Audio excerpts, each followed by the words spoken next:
Salve, meus amigos, tudo bem? Como vocês estão? Stormy na área, beleza? Então, nós estamos nesta terça-feira, dia 5 de novembro, às 20 horas, 19 minutos.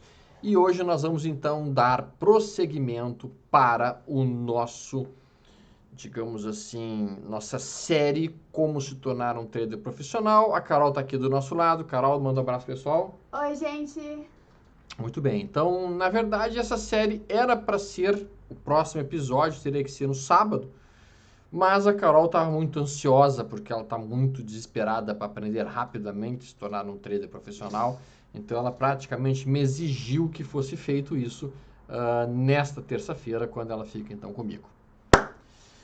Então vamos lá, vamos continuar aqui nosso tema específico. Hoje não tem vinheta, porque eu estou gravando isso de casa e aqui em casa não tem a vinheta no meu OBS. A gente vai poder então entrar direto aqui no nosso tema. Bom, Carol, nós conversamos no sábado sobre, basicamente, duas características que o Dow tinha comentado. Primeira característica de que os índices contavam tudo menos atos de Deus. Depois nós falamos um pouquinho das tendências. Mas tem uma coisa que eu não te perguntei que eu deveria te perguntar.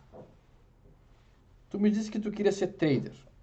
E eu comecei a te explicar algumas coisas de como ser trader, mas eu não te perguntei uma coisa muito importante. Por que você quer ser trader? Por que você quer ser trader? Para que eu possa conseguir o meu próprio dinheiro e não precise depender de vocês, assim, para poder pagar minha faculdade, etc. E atingir meus objetivos de vida. Tá. Eu posso te dizer que assim, querer ganhar dinheiro é uma atitude louvável. Tá? É uma atitude louvável. Mas eu preciso te colocar um contraponto nisso. Tá? Qual é o contraponto?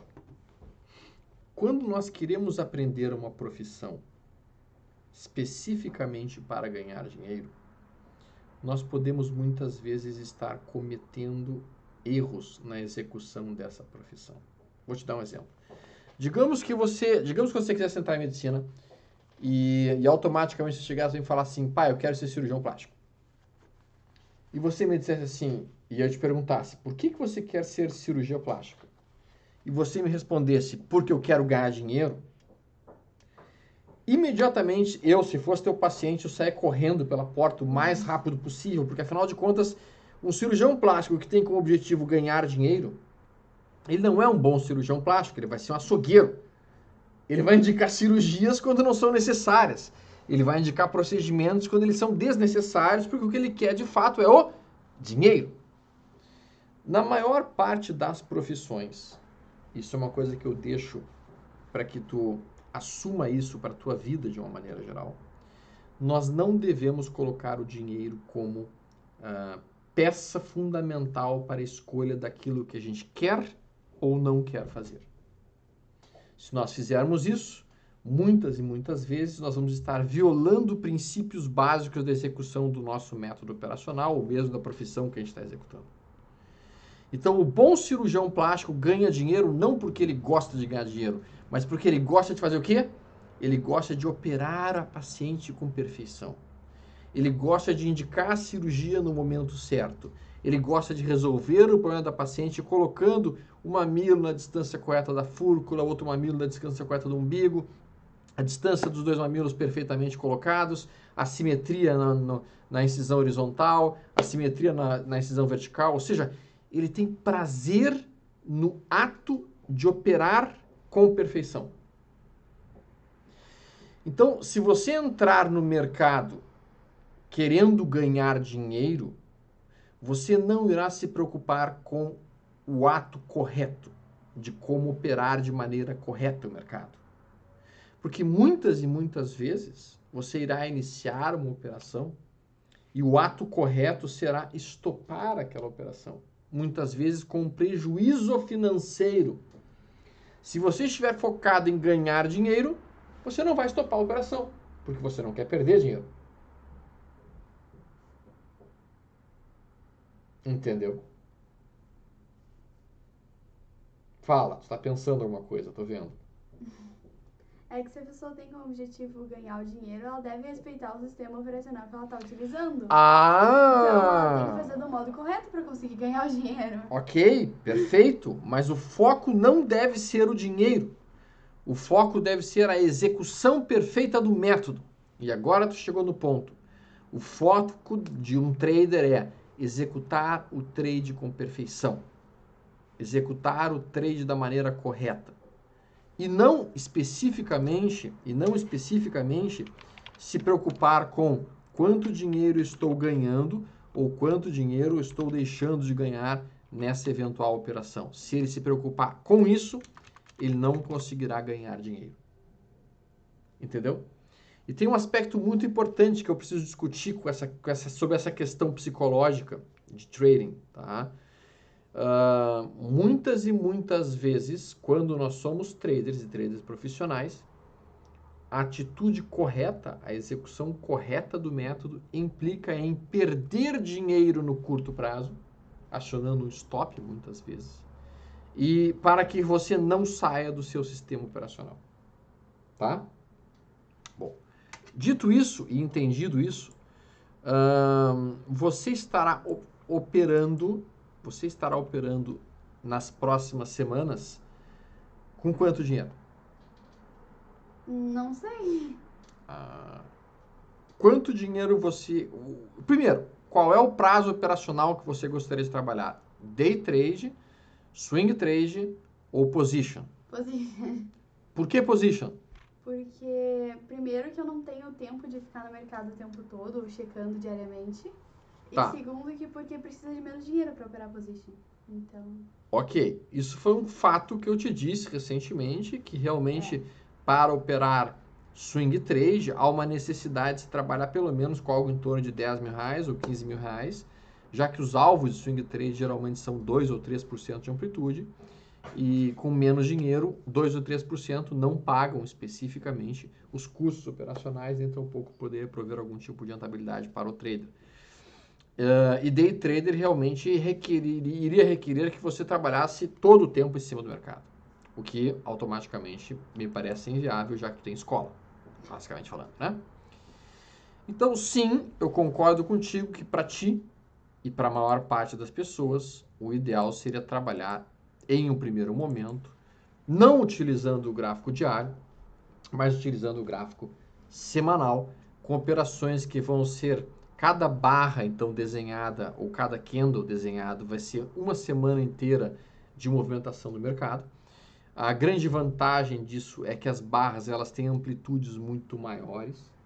E dentro dessas amplitudes maiores, a gente consegue, então, alvos de 10%, 15%, eventualmente até 20% de movimentação.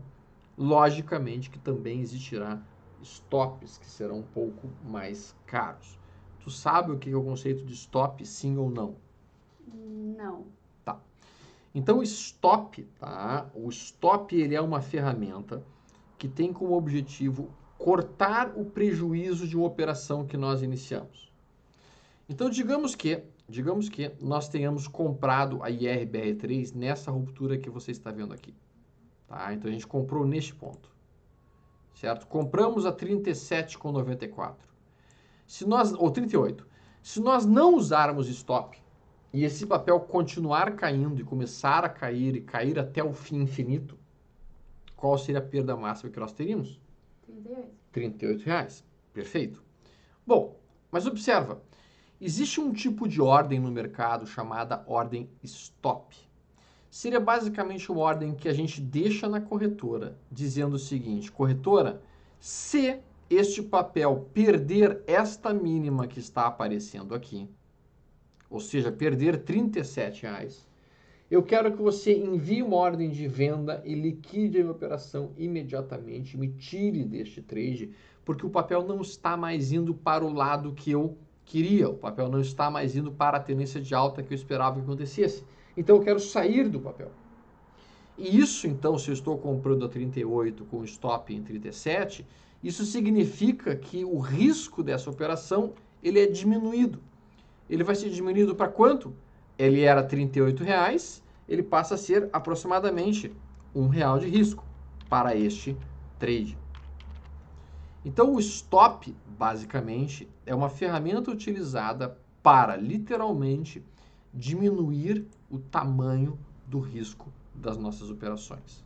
Então, é uma ordem de, cara, me tira daqui, é o nosso plano B. Não é mais alta, vai cair, eu quero sair fora. Ok? Bom, ele pode ser nosso melhor amigo ou ele pode ser nosso maior inimigo. Se nós utilizarmos o stop da maneira errada, ele vai nos tirar de trades muito bons sem a necessidade. Nos tirando de ótimas tendências de alta sem que elas tenham modificado. Teoricamente, o stop só deveria ser colocado em um ponto que efetivamente a tendência do papel modificasse. Então, se o papel perdesse aquele ponto, aí o stop teria que ser acionado porque a tendência modificaria-se. Como eu mostrei para ti outro dia, tá? A tendência de alta é esse tipo de movimento que a gente está vendo aqui, em que o mercado vai subindo. E aí eu tinha te dito que o ideal seria comprar o início de uma perna de alta para trabalhar justamente este movimento aqui. Isso eu tinha te dito. E aí você me perguntou, mas pai, como é que eu vou adivinhar que a perna de baixa acabou e que iniciou uma perna de alta? Essa é uma pergunta justa. Tá? Antes que eu responda isso, você sabe encontrar topos e fundos no mercado ou não?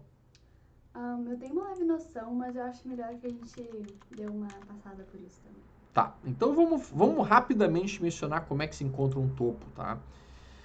Bom, basicamente topos acontecem quando o mercado vem dentro de uma perna de alta, então ele vem fazendo máximas e mínimas mais altas, máximas e mínimas mais altas, até que aparece um momento em que o papel faz o quê?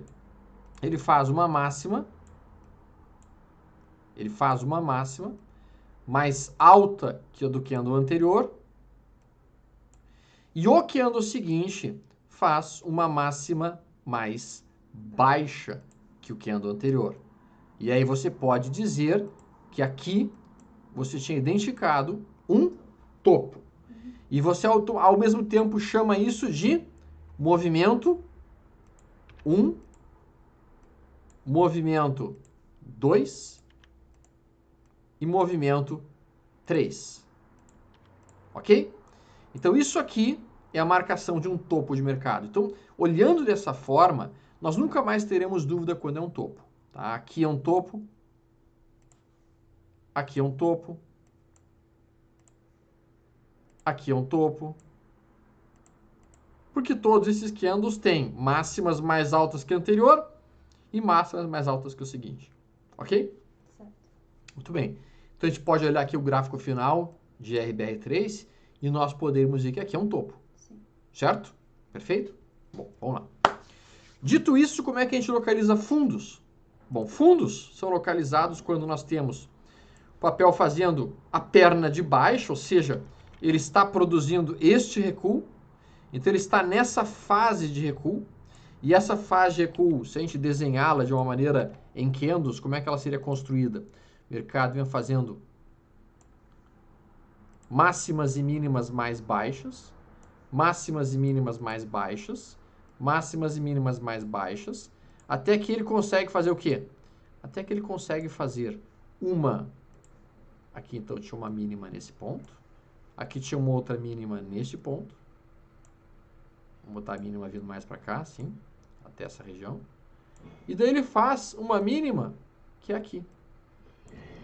Esta mínima, mais alta que a do que a do anterior, imediatamente constitui o quê? Um fundo. Imediatamente constitui um fundo. E se aqui é um fundo de mercado, e se eu estou dentro de uma tendência de alta, você vai ter localizado exatamente esse ponto de inflexão.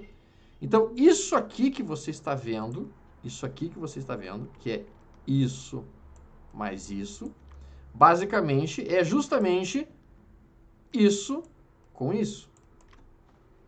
E aí você imediatamente localizou o ponto de entrada em qualquer situação nesse cenário. Você estará comprando fundo de uma tendência de alta. Simples assim. Simples assim. Então vamos olhar um exemplo aqui neste gráfico. Se você estivesse trabalhando nesse cenário, você está aqui nessa semana. Então, por enquanto, o que você teria? Você teria um fundo, mínima mais baixa, mínima mais baixa, mínima mais alta. Concorda? Se eu tenho uma mínima mais alta nessa semana aqui, então o que eu localizei aqui? Um fundo.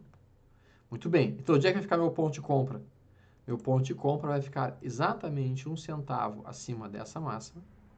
Meu stop ficará imediatamente abaixo dessa mínima, para limitar o meu risco a um candle. Um candle. Isso que eu estou te falando é extremamente sério. Nós não estamos falando aqui de banana. Nós não estamos falando aqui de moranguinhos. Nós estamos falando aqui de dinheiro. E dinheiro é uma coisa extremamente séria. Extremamente importante. Então, o que eu preciso que você entenda? O que eu preciso que você entenda é que nunca mais, ou em nenhum momento, você irá abrir um trade em que você tenha um risco maior do que um candle. É o máximo que tu vai arriscar. Um candle de risco. E isso significa um candle de risco para tentar buscar vários candles de ganho. Então, se você tiver um candle de risco para vários candles de ganho, você automaticamente estabelece aquilo que eu chamo de expectativa matemática positiva. Quando ganha, ganha muito, e quando perde, perde pouco. Quando ganha, ganha muito, e quando perde, perde pouco. Exatamente. Essa é a ideia. Por exemplo, se nós olharmos esta moeda aqui, essa moeda, cara e coroa, digamos que ela tem 50% de chance da cara, 50% de chance da coroa, certo? Ou seja, se eu ganhar R$1 para cada vez que der cara e se eu perder R$1 para cada vez que der coroa, eu tenho uma expectativa matemática zero, neutro, porque eu tenho 50% de chance e quando eu ganho 1 e quando eu perco 1. Mas se eu conseguir, quando der cara, ganhar R$2 e quando der coroa, perder apenas R$1, neste caso específico, eu vou ter o quê? Mesmo com 50% de acerto, eu terei uma expectativa matemática positiva. E é por isso que eu estou te dizendo que você não pode trabalhar com stops mais longos do que um candle. Entendeu? Entendido. Muito bem. Então, voltando para cá, nós temos aqui a situação de formação de um fundo. Voltando para cá, nós temos a formação de um fundo. Na semana seguinte, na verdade, isso aqui sendo feito na sexta-feira, nós já poderemos colocar uma ordem start de compra 1 centavo a partir desse ponto. Na semana seguinte, nós fomos acionados e nós compramos. E o nosso stop está abaixo desta mínima que está aqui. Ok? E o alvo? Bom, o alvo, existem várias formas plausíveis de se operar um alvo, tá? Mas o alvo desta maneira aqui, que se chama 1, 2, 3, basicamente a gente pega a amplitude destes 3 candles aqui que formaram esse fundo, essa amplitude inteira. Tá? Então pega toda essa amplitude aqui e vamos jogá-la para cima a partir do ponto em que foi rompido. Por que isso? Porque se a gente está dentro de uma tendência de alta, e nós estamos dentro de uma tendência de alta, ó, estamos iniciando agora uma perna de alta. Pernas de alta, numa tendência de alta, elas são muito maiores do que a perna de baixa. De fato, se eu quisesse ser absolutamente, até, digamos assim, mais tecnicamente correto, eu teria que pegar o quê? Cara, eu teria que pegar no mínimo toda essa amplitude de baixa que está aqui, toda essa perna de baixa inteira, entendeu? Porque se eu estou dentro de uma tendência de alta, eu vou reproduzir uma perna de alta que vai ser maior do que essa perna de baixa para cima. E largar para cima com o meu alvo a partir do meu rompimento. O que daria um alvo aqui em cima, em 38,07.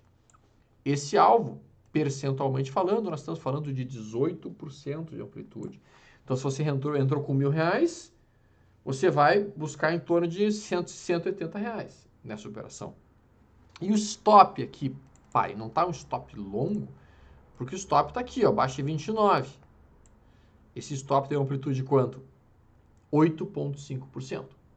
Então, você está arriscando com R$1.000 quanto? 80? R$85, em torno de R$85. Então, nessa operação, você está arriscando R$85 para buscar R$180. Existe uma expectativa matemática positiva. É mais que o dobro. É mais que o dobro, né? Lógico que Olha só, o próximo movimento faz isso, isto, faz um topo, isso aqui é um topo, tá vendo? Concorda comigo que isso é um topo? Porque essa máxima está abaixo da máxima do anterior. Ah, fez um topo, eu devo sair agora então? Eu ia perguntar isso agora. Ah, eu devo sair porque fez um topo? Observa, dentro de uma tendência de alta, nós não devemos sair apenas porque um papel formou um topo. Esse é um erro muito frequente que as pessoas cometem. Eles veem uma formaçãozinha de topo, eles veem às vezes um Arami, um Doji, qualquer candle de reversão que graças a Deus tu não conhece. E se Deus quiser, tu nunca vai conhecer. Porque isso é uma baita de uma bobagem. Uma baita de uma bobagem. As pessoas veem os candles de reversão aqui e delas pensam em vender as posições aqui. Quando é um grande erro. Dentro de uma tendência de alta, o mercado vai fazer zigue-zagues, ele vai fazer um recuo. E depois que ele terminar esse recuo, ele volta a subir. Ele volta a subir. Ele vai romper o topo anterior. Como Charles Down dizia, a tendência vai até ela ser revertida. E nós vamos chegar nesse tema em seguida. Mas observa, então o que acaba acontecendo aqui? Veja que se a pessoa botou o stop ali ou saiu da posição, ela saiu da posição desnecessariamente, tá vendo? Tá. Se ela puxou o stop para a mínima desse candle, ela até não foi stopado, concorda comigo? Porque aqui era o topo que estava se formando. Puxou o stop para cá, não foi stopado, porque não perdeu. Depois volta a subir, vai para o alvo e a pessoa bota os seus R$180 aqui. Tempo de duração dessa operação. Bom, essa operação levou aproximadamente 35 dias. Tá? Então, esse é o tempo médio de um bom prazo de position, de uma boa operação de position. 3 semanas, 4 semanas, para buscar algo em torno de 10, 15, 20% de amplitude. Tá? É isso que acaba acontecendo. Agora, esse modelo que eu estou apresentando, tu pode me perguntar assim, pai, isso dá para trabalhar no diário assim? Dá para trabalhar no 10 minutos assim? Nos 5 minutos assim? Teoricamente, sim. Teoricamente, sim. Tá? Mas eu preciso que tu entendas o seguinte. Se tu me perguntar... Vamos lá. Deixa eu te dizer uma coisa assim. Ó. Aqui. Você está vendo? O que você diria desses 3 candles aqui? 1, 2, 3. É 1, 2, 3. Então é um fundo. Sim, é um certo? fundo. É um fundo. Qual que é a tendência que o mercado está cumprindo no momento? É uma tendência de alta, concorda? Muito bem, é uma tendência de alta. Então, se eu te perguntar assim, para onde que o mercado vai aqui? Para cima. Qual que seria a resposta que tu daria para mim? Para cima. Errado. Ele vai para baixo? Não, a tua resposta ela tá errada. Ele vai subir? Como que eu respondo isso? Como que tu responde isso? Eu preciso que tu compreendas que um trader profissional não tem a menor ideia de para qual lado o mercado vai. Essa é a maior falácia que existe no mercado. E tem muito... E pessoal, vocês que estão em casa, preciso que vocês ouçam isso com atenção, tá? Tem um monte de bobagem sendo dita sobre análise técnica. Uma das bobagens é que a análise técnica prevê para que lado vai o mercado. Cara, eu não sou oráculo, eu não sou pitonizo, eu não sou meteorologista para dizer o que vai acontecer amanhã. E trader também não é assim. O trader que usa o entendimento do gráfico da maneira correta, ele jamais terá certeza de que para qual lado vai o papel. Jamais. A gente não opera com certezas. A gente trabalha em cima de probabilidade. Então, quando o trader técnico olha um gráfico e olha essa situação, a resposta seria, olha, o movimento mais provável nas próximas semanas seria de alta. Este movimento acontece com a probabilidade, se ele fez o estudo dele em casa, de tantos por cento de chance. E aconteceu com tantos por cento de chance nos últimos 6, 7, 8, 9, 10 meses. Mas existe a possibilidade de não ir para cima. E, portanto, como existe essa possibilidade, o trader técnico irá colocar o seu stop aonde? Abaixo do fundo estabelecido. Porque ele não sabe para que lado o troço vai. E presta bem atenção nisso. Não existe nenhum sinal, absolutamente nenhum sinal nesses 20 anos que eu estou no mercado, que eu pudesse olhar para aquele sinal e eu dissesse, cara, apareceu esse sinal. Eu tenho certeza absoluta que esse troço vai subir. Ou que esse troço vai cair. Não tem nenhum sinal de todos que eu estudei até hoje que eu posso dizer assim, isso aqui quando acontece é batata. Posso pegar todo o meu dinheiro e enfiar nesse troço. Não existe. Como não existe isso? Como o trader técnico trabalha em cima de probabilidade, tá? Existe uma necessidade dramática naquilo que eu preciso te ensinar mais adiante, que se chama controle de risco. Controle de risco. Não é do teu tempo, tá? Mas no meu tempo existia um desenho chamado Leão da Montanha. O Leão da Montanha, ele fazia um monte de peripécias, um monte de aventuras, um monte de coisas meio perigosas, assim. E aí, quando a coisa começava a enfeiar para ele, quando a coisa ficava feia pro lado dele, ele falava assim, saída pela esquerda. Era a hora que ele saía correndo e desaparecia da tela. O saída pela esquerda, basicamente, é um plano de fuga. É uma rota. É um escape para, se aquilo que você desenhou não der certo, você poder sair da operação. Percebe o seguinte, o trader profissional, ele não vai ganhar dinheiro mais do que os amadores, porque ele acerta mais trades. Porque ele tem um maior controle de risco. Exatamente. O trader profissional, ele ganha mais dinheiro que os amadores. Por quê? Porque quando ele vê que a coisa não está evoluindo, ele sai fora rápido. Ele sai fora rápido. E ele vai procurar por uma outra oportunidade. Enquanto que o trader amador deixa o mercado cair 5, 10, 15, 20, 25% até que ele desiste do papel. E geralmente ele vai acabar vendendo um fundo. Então o trader profissional, ele é rápido para sair fora. E quando a operação está indo a favor dele, quando a operação está indo para o lado dele, quando a operação está dando certo, ele não tem nenhuma pressa de sair. Entendeu? Então, quando a operação está indo para o lado dele, cara, ele se reclina, fica aqui olhando e fala, bom, tô num barco gostoso, tô indo bem, vou deixar a coisa evoluir. Ele não tem pressa para sair. O amador, o que ele faz? Quando o preço cai, o amador é corajoso. Não é que ele é corajoso. Na verdade, existe na nossa mentalidade uma coisa descrita por um cara chamado Daniel Kahneman. E esse Daniel Kahneman, ele estudou muito sobre um comportamento psicológico que a gente tem que se chama aversão à perda. Que eu te expliquei outro dia. Aversão à perda basicamente é a gente faz de tudo para não perder. A gente faz de tudo para não perder. A gente faz muito mais para não perder do que a gente faz até mesmo para ganhar. Então a aversão à perda é o seguinte, o cara decide colocar o seu stop nesse ponto, ele colocou o stop no ponto correto, seja aqui nesse fundo, ou mesmo na mínima desse terceiro candle aqui, e quando o mercado começa a recuar, ele começa a contabilizar quanto dinheiro ele vai perder nesse stop. E aí o que ele faz? Ele tira o stop. E daí ele pensa, não, mas olha só, e a RBR3 é uma excelente empresa. Essa empresa aqui, ela é a seguradora das seguradoras. Isso aqui é uma máquina de fazer dinheiro. Isso aqui não tem como cair. Isso é uma coisa fantástica. Eu vou tirar meu stop. Não tem como perder dinheiro nesse papel. Daí o que o cara faz? O cara tira o stop dele, puxa para cá. E o mercado continua caindo. E daí o que ele faz? Ele puxa o stop dele para cá.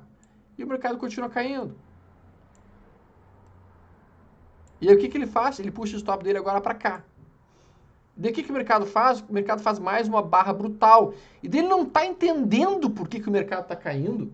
Ele começa a pensar, cara, por que está caindo esse papel? Esse papel é maravilhoso, essa empresa é fantástica. E daí ele puxa o stop dele para cá. E o troço continua desabando mais um pouco. E aí, pá, quando bate no stop dele, ele está com tanta dor. Ele está olhando assim, Cara, já perdi 35% do meu dinheiro. Ai, tá doendo. Ele aperta o botão, vende essa porra, eu não quero nunca mais ver. Ou seja, o cara é valente na hora da queda, tipo, cai 10%, ele segura no peito. Sou macho e acredito nessa empresa. Caiu 20%. Pode cair mais que IRBR fantástico, não vou sair desse troço. Aí quando chega lá em 30%, 35%, o cara tá num ponto que ele não aguenta mais. Bate o pavor. E daí ele vende depois de 35% de queda. E aí sobe. Esse mesmo sujeito, esse mesmo cara corajoso, quando ele compra o papel e o papel começa a subir e dá uma altinha de 10%, sabe o que esse cara faz? Ele vira uma Bambi, tipo assim, ai, subiu 10%, eu tenho que vender, eu tenho que garantir lucro, eu tenho que realizar lucro. E daí ele sai vendendo com 10% de ganho. Agora, quando cai 35%, ele aguenta firme. Esse papel não vai cair mais, é IRBR3. Como é que o cara quer ganhar dinheiro com isso? É uma Bambi quando sobe e quando cai, aceita brutais prejuízos. Não consegue ganhar dinheiro. Como é que o trader profissional faz? Ele faz o inverso. O trader profissional simplesmente montou a operação, começou a recuar, bateu no stop, cara, sai fora imediatamente. Toma aqui, ó. Pega meu dinheiro de volta, quero ver o que vai acontecer, vou esperar um novo sinal. Trade tendo a favor? Maravilha, fantástico. Tu não aprendendo a jogar pôquer, mas um dia nós vamos jogar pôquer juntos. Tu vai ver o seguinte, o pôquer tu vai receber as tuas cartas, e o trader profissional, quando ele vê que a carta dele tá ruim, quando ele vê que a mão dele tá ruim, o que ele faz? Ele desiste de cara. Ele não continua fichando mais, ele não continua apostando mais. Ele só vai apostar mais se ele tá sentindo que a mão dele tá muito boa. E daí ele aposta mais. Isso é muito parecido com o mercado. Bom, mas vamos voltar para cá, porque eu preciso mostrar isso para ti, especificamente. Isso aqui que você está vendo, este candle específico... Depois do fundo? Isso, depois desse fundo aqui estabelecido, este candle, ele é mais do que apenas um 1, 2, 3. Este candle aqui recebe o nome de up bar. Up bar. O que é um up bar? Barra para cima. Um up bar é um candle que inicia uma perna de alta. Então observa, o mercado vem caindo e vem fazendo mínimas cada vez mais baixas, mínimas cada vez mais baixas, mínimas cada vez mais baixas. Isso significa uma perna de baixa, aquilo que a gente tinha dito sobre pernas de baixa, tá? Enquanto o papel estiver fazendo mínimas mais baixas e máximas mais baixas, ele está dentro de uma perna de baixa. No momento em que um papel fizer, basicamente, um candle que tenha a sua máxima mais alta que a máxima do candle prévio e a sua mínima mais alta que a mínima do candle prévio, é uma up bar. Também chamada de Dunningham, porque quem criou esse modelo foi um trader chamado William Dunningham e descreveu isso. Então isso é o início desse movimento aqui, que no sábado você perguntou quando é que eu vou comprar o início de uma perna de alta. Tu vai comprar o início de uma perna de alta quando aparecer um 1, 2, 3 e de preferência com um up bar. Então você terá o seu ponto de entrada neste ponto. Na máxima do up bar. Isso, um tique acima do up bar, 1 centavo acima do up bar. E o seu stop ficará um tique abaixo do up bar, se você quiser entrar com posições mais fortes. Se você quiser entrar com posições mais seguras, o seu stop fica imediatamente 1 centavo abaixo deste fundo estabelecido. Esse é o stop mais seguro, esse stop tem maior nível de acerto. Mas ao mesmo tempo o stop que tem o pior payoff. Nós vamos falar mais adiante sobre payoffs. Então o que a gente está vendo aqui, ó, isso é um up bar sendo iniciado, ok? E foi rompido aqui. Daí tu comprou. E feita a compra, o stop pode ficar neste ponto, ou se o trader quiser ser um pouquinho mais prudente, abaixo deste fundo, e daí ele pode calcular o alvo dele.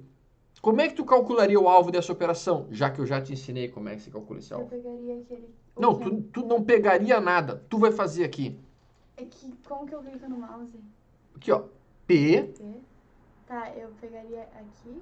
Essa, não, pega daqui de... Como é que eu tiro? Aperta de novo. Ai, Tu vai ter que pegar aqui o P, aperta aqui, botão esquerdo do mouse, aqui. até aqui, Eu pegaria aqui. aí tu puxa pra cá. E pegava... Ai, cadê? Aí que tá. Eu perdi ele. Tu fez errado, viu? Ó, te mostrar. Eu vou dizer só uma vez. Ó, pega daqui, aperta o botão esquerdo do mouse uma vez, arrasta, apertado o botão até o topo, aí tu larga o botão. Quando tu largar o botão, tu consegue arrastá-lo para o ponto que tu quer largar e tu aperta de novo o botão esquerdo. Plec. Faz isso. Tá. Deixa eu treinar aqui. Então tu aperta com o botão esquerdo do mouse aí, arrasta, apertado até o topo, isso, larga agora, isso, E daí traz pra cá, isso. e solta. Isso se chama expansão alternada de Fibonacci. Essa é a expansão alternada de Fibonacci. E aí você tem o seu alvo imediatamente plotado aqui. Tá. O que é Fibonacci? Melhor tu não saber. É uma Já ouvi falar. É uma teoria tão esotérica quanto a astrologia, mas as pessoas adoram Fibonacci no mercado. Então, se eu falar isso, provavelmente vão juntar tochas e querer me tocar fogo, tá? Porque, afinal de contas, o herege está falando mal de Fibonacci. Mas, enfim, é uma coisa que não tem comprovação matemática. Tá? Mas as pessoas adoram, porque é uma história linda. Então, assim, nós não vamos falar muito de Fibonacci, porque o trader profissional pouquíssimas vezes vai estar utilizando isso como ferramenta. Tá? De fato. Mas tudo bem. Vamos lá. A gente até pode depois entrar nesse tema. Eu sei que vai ter gente no comentário caindo de pau em cima de mim que eu falei mal de Fibonacci, mas tudo bem. Então, assim, tá definido o alvo. Tá? E agora, a questão toda e o ponto principal que você precisa estudar é: ok, quando é que eu vou executar este tipo de operação? Quando é que eu vou procurar 1, 2, 3 de compra? E quando é que eu vou operar 1, 2, 3 de venda? Certo? Bom, basicamente, e aí nós temos que ser bastante rápidos nisso, quando você estiver numa tendência de alta,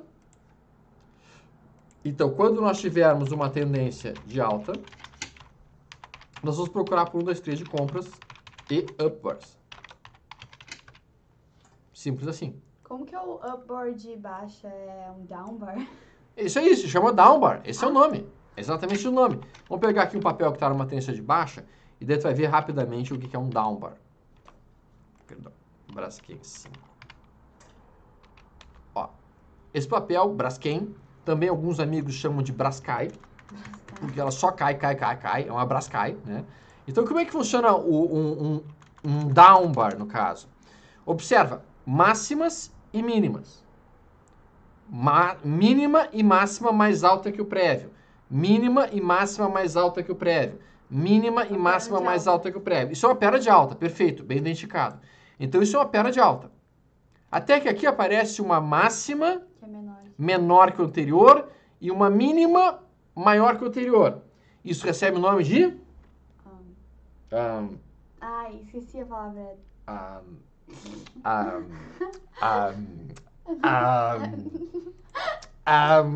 Não sei a palavra. É daqui que a gente tava vendo. Não, eu sei. Não, para. O que é o nome dessa barra? Repete e fala. Uma barra que tem a sua máxima e sua mínima dentro da barra anterior. Salva-se uma alma!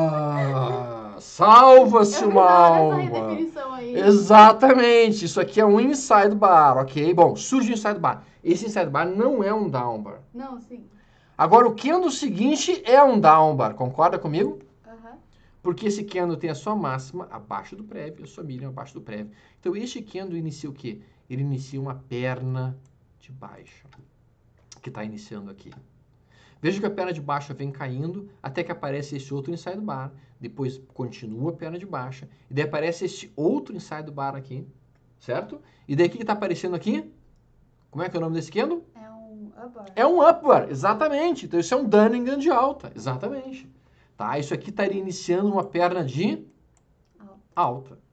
E se essa perna de alta for eficiente e conseguir romper essa máxima, isso vai produzir aquilo que recebe o nome, dentro da análise técnica clássica, de pivô de alta. O que é um pivô de alta? Basicamente, o mercado vem fazendo topos e fundos descendentes. Ixi, fiz bobagem. Às vezes eu pergunto errado. Ó, topos e fundos ascendentes. E daí o mercado faz uma alta, faz o recuo, aí forma um upper e rompe. Rompe o topo. Isso é um pivô de alta. Isso, teoricamente, reverte tendência de baixa.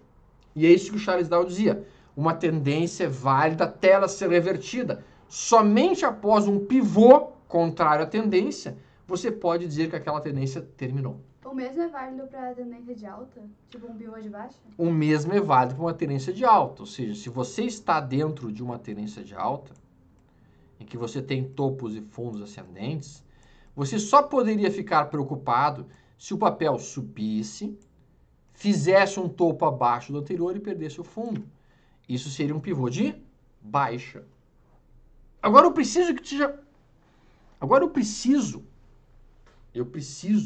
tá, dizer que isso é o que está escrito nos livros. Não é necessariamente o que acontece. Isso é uma puta bobagem. Isso, assim, ó, é a coisa mais ogra que existe na face da Terra. E todo mundo leva isso ao pé da letra. Fez pivô de baixa, virou para tendência de baixa. Não é verdade. Não é verdade. E isso é um conceito que muitas pessoas erram. E aí, vamos olhar aqui. E RBR3? Se fosse assim, isso aqui não é um pivô de baixa? Concorda comigo que isso aqui é um topo? Uhum. Concorda comigo que isso aqui também é um topo? Sim. Abaixo do topo prévio? É. Nós não estamos perdendo esse fundo? Perdemos o fundo. Então isso aqui é o quê? Isso aqui é um pivô de Baixa. baixa. Ah, a tendência da IRBR3 mudou para baixa. Não mudou? Mudou. Teoricamente, para quem usa o conceito de pivôs, o cara teria que dizer que a partir daí virou para a tendência de baixa. Qual que é o conceito de tendência? É o movimento predominante no papel? Não, o conceito de tendência no português. O que é uma tendência? Tá, é o que tá acontecendo mais no momento. O que é uma tendência? Vamos lá. Tu sabe isso do português. O que é tendência? Eu falo que é o que tá tendendo. É o que tá tendendo. Tendência é o que tá tendendo? Pode ser assim? Não, não pode ser assim. O que é tendência? É o mais... Ai, não sei, o que tá rolando, a moda. É o que tá rolando, É. tá. Esse é o problema da geração de vocês. Vocês têm dificuldade de definir as coisas. Como tu definiria? Tendência é a direção geral que está se encaminhando a maior parte dos resultados observados. Isso seria uma tendência. O que tá rolando. O que está rolando, tá? O que está rolando. Bom, se eu te perguntar aqui, você acha que esse movimento aqui reverte a direção geral dos teus olhos, que são esses aqui? Não, com certeza não. Não reverte. Não reverte a direção geral. A tendência dos preços continua sendo para cima.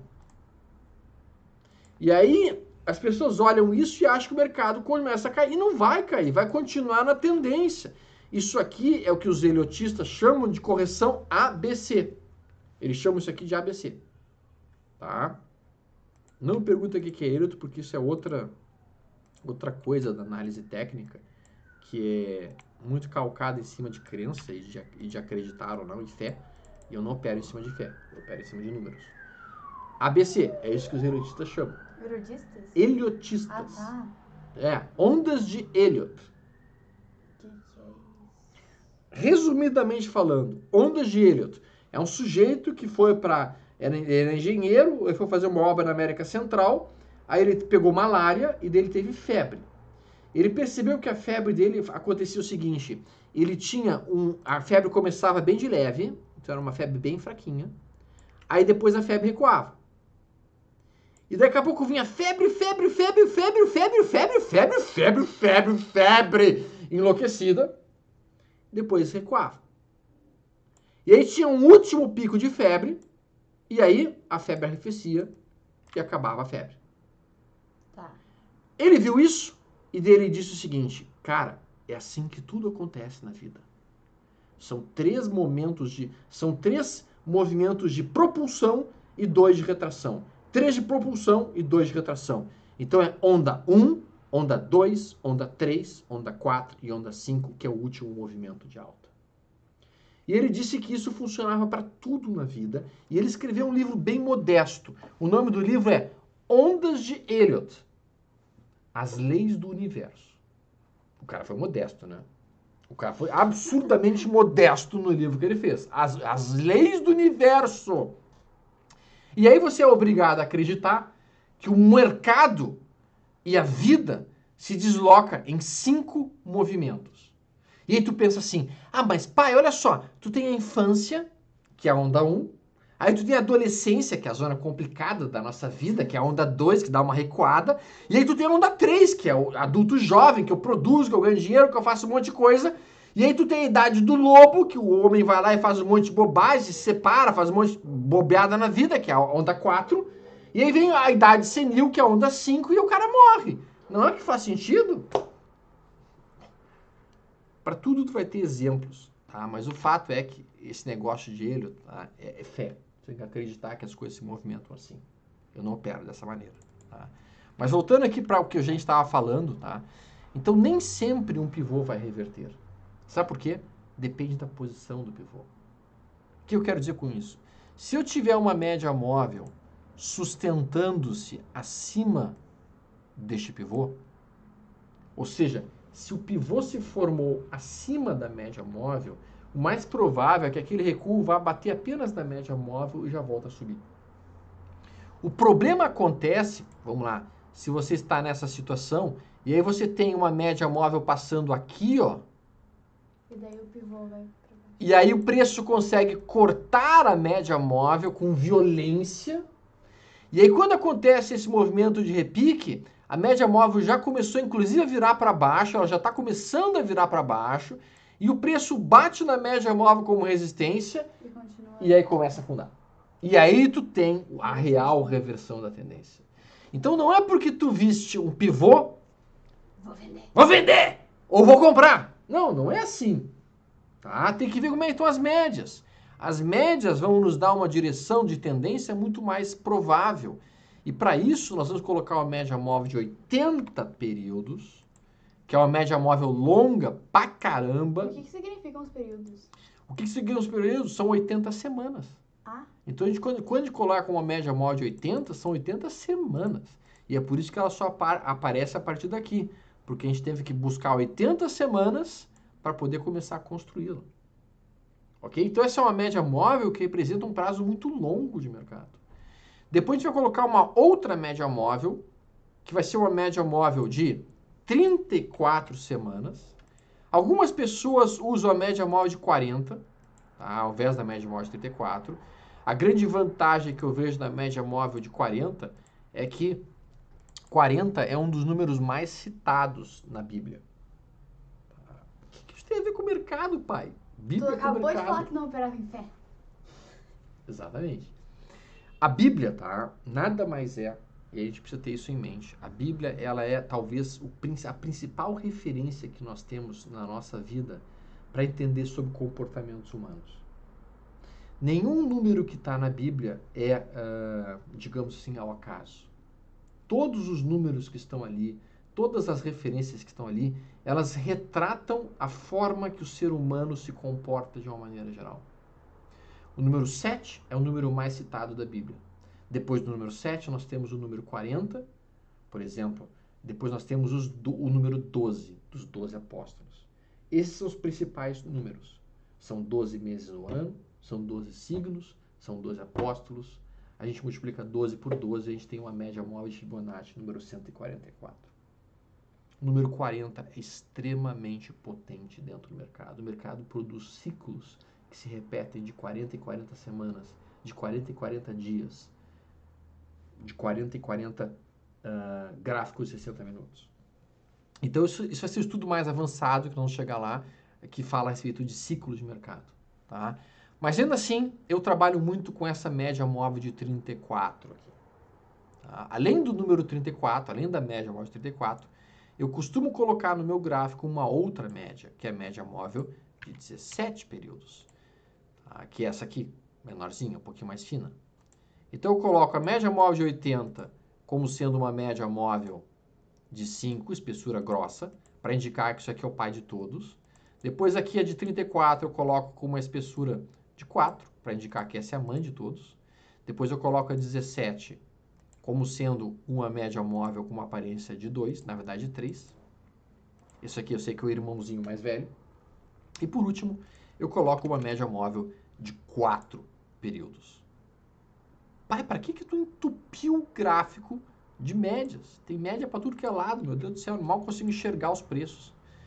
Detalhe, essas médias móveis, elas não serão aritméticas, elas são exponenciais. Eu quero levar em conta o movimento mais recente dos preços. Tá? E olhando isso dessa maneira, médias móveis exponenciais, o que a gente vê? Esse pivô de baixa que se formou, ele se formou acima da média móvel de 34, levou os preços até a média móvel de 34, que funcionaram como suporte, e o mercado volta a subir. Ok?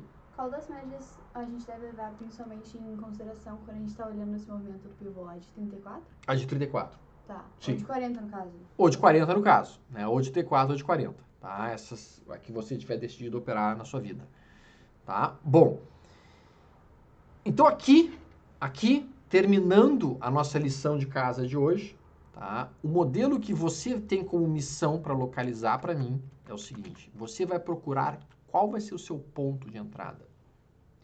O seu ponto perfeito de entrada vai acontecer justamente quando você localizar a média móvel de 80 te dizendo opere na compra. A média móvel de 34, que é a mãe te dizendo opere na compra. O irmão mais novo dizendo 17 períodos, opere na compra. E até mesmo a média móvel de 4, a filha dizendo opere na compra. E aí você vai procurar o quê? 1, 2, 3. Quando você localizar isso, você tem a compra na ruptura da máxima daquele quebra. É simples assim. Isso funciona para qualquer time frame? Sim. Existe um outro modelo que pode ser operado também utilizando essas 4 médias, que eu chamo de filha mal criada. O nome que eu dei para esse modelo foi em sua homenagem. Obrigada. Tá? Basicamente, a ideia... De nada. Basicamente, a ideia é... Você tem aqui um caso bem típico de filha mal criada. Ó. Você tem nessa situação média móvel de 80, que é o pai, dizendo, você vai voltar à meia-noite. Você tem a mãe dizendo, volte à meia-noite. Você tem até o irmão mais velho dizendo, volta à meia-noite, tá, mana? E a mana aqui está brigando com a opinião do filho, do irmão mais velho, está brigando com a opinião da mãe e com a opinião do pai, dizendo, eu vou voltar às 5 da manhã. Eu volto às 5 da manhã. Eu acho que você deveria deixar mais claro como eu sou uma filha muito comportada, tá bom? Ou seja, a filha está discordando da opinião das tendências mais longas. O que eu vou esperar? Eu vou esperar somente que a filha vire na direção do pai, da mãe. Nesse caso. Aqui. Tá vendo que isso é um sinal de entrada absolutamente fantástico? Porque a filha desistiu de empurrar o mercado para baixo. A filha se convenceu. Tá, pai, eu volto meia-noite. Tá, mãe? Meia-noite a gente se vê. Tá, mano? Meia-noite, eu vou perder meu sapatinho de cristal. E ela se convence. E daí o ponto de entrada acontece nessa ruptura. E o stop abaixo dessa mínima. E aí tu pode levar esse trade praticamente até que a média móvel de 4 vire para baixo. Aqui. E aí você liquida a operação nessa semana. Nesse trade aqui, o cara botou no bolso 17% em 35 dias. Entendeu? Uhum. É um modelo absolutamente simples, fantástico, furioso, eu diria. Pode ser operado em qualquer time frame. Tá? O teu stop vai ser curto, teu alvo vai ser longo, tu vai ter um payoff legal, uma expectativa matemática boa, teu nível de acerto vai ser alto. Tá? Então isso aqui é um modelo chamado filha mal criada. Eu não acredito que realmente nomeou o modelo assim. Olha aqui, ó. Aqui, ó. Média móvel de 4 virou para baixo. O irmão estava dizendo subindo, a mãe dizendo subindo, o pai dizendo subindo. Olha como ela vira para cima aqui. Olha o ponto de entrada aqui. Tá vendo? E aí o trade vai. Duas formas de conduzir esse trade. Projetar 2 vezes teu risco para cima e liquidar a operação aqui. Essa seria uma das formas. Nesse caso, a operação já teria sido liquidada e o cara botou no bolso 8% de ganho em 10 dias. Essa é uma forma. Tá? A outra forma plausível, como eu mencionei, esperar que a média móvel vire para baixo e daí tu liquida a operação na sexta-feira da semana que fizer isso. Ok? Uhum. Então, o filho é mal criada, tá? E o 1, 2, 3, tá? 1, 2, 3, com as médias todas alinhadas, é a tua missão de localizar. Você precisa localizar papéis que estejam cumprindo exatamente esse sinal agora. E vai daí trazer para mim esses papéis no domingo. Domingo a gente vai sentar, vai olhar isso. Domingo tá comigo, né? Tô. Domingo a gente vai sentar, nós vamos olhar. E quando a gente localizar um desses papéis, nós já vamos programar a sua primeira entrada para a semana que vem. Eba! Eu falei baixinho. Eu sei que falou baixinho. Certo? Certo. Entendeu o setup? Sim, Entendeu as configurações? entendido. Tu vai colocar isso no teu gráfico, lá no teu computador. Tu vai procurar pelos sinais de entrada. Tu vai identificar quais papéis estão alinhados dessa maneira. E você vai voltar para mim no domingo e vai dizer, olha, eu encontrei este, este e este. Nós vamos olhar isso juntos. E nós vamos localizar se tem ponto de entrada ou não. E vamos preparar isso daí. Só tenho uma pergunta. Como é que eu boto a média? Tipo, qual botão que eu aperto? Ah, vamos lá. Vem aqui em cima do preço. Vai ali. Tá. Botão direito no mouse. É direito? Em cima dos preços. Aqui. Aí. Inserir indicador. Média móvel. Ai. Média móvel. Isso. Ah, tá. Aí você escolhe periodicidade. Ok. Ela vai entrar como aritmética no primeiro momento. Tem que mudar para exponencial. Tá. E tu bota os períodos que tu quiser. E a cor que tu quiser. Vou botar fúcsia. Fúcsia. Já vi que vai ser um carnaval de cores, né? É uma conversa que a gente tava tendo antes. Fúcsia, roxo, púrpura, azul, amarelo. Laranja. Vai ser um carnaval o teu gráfico. Não. Importante que não seja. Eu sei. Por quê? Quanto mais colorido ele for, mais sobrecarrega teu córtex pré-frontal e mais dificulta a tua capacidade de entender o gráfico. Você tem que deixar o gráfico mais limpo possível, com a menor quantidade de cores. Por exemplo, Tirar os negócios essas luzinhas aqui piscando, desliga essa porcaria aqui. Nunca tem esse negócio aqui em cima. Isso aqui vai te deixar absolutamente ansioso, nervoso e tenso. Então tira isso. Tá? Não pode ter. Tem que ser o gráfico mais limpo possível. Ok? Ok. Para manter o teu córtex pré-frontal absolutamente centrado naquilo que tu está fazendo. Certo? Certo. Galera, por hoje é isso. Eu sei, eu extrapolei um pouco o horário. 57 minutos de vídeo. Espero que vocês tenham curtido. Eu vou ficar aqui em cima da Carol, ver se ela vai fazer tudo direitinho. Domingo estamos de volta com vocês para apresentar quais seriam os papéis que a gente vai estar falando. E daí vamos falar de controle de risco, que é a segunda ferramenta mais importante para o trader. A primeira é um bom sistema operacional, a segunda é controle de risco e a terceira é controle da mente. A gente vai chegar nisso? Nós vamos falar sobre isso. Legal. Tá? Um abraço, galera. Até mais. Tudo de bom. Ah, não se esqueçam. Joinha e compartilhem. Um abraço. Até mais. Tchau, tchau.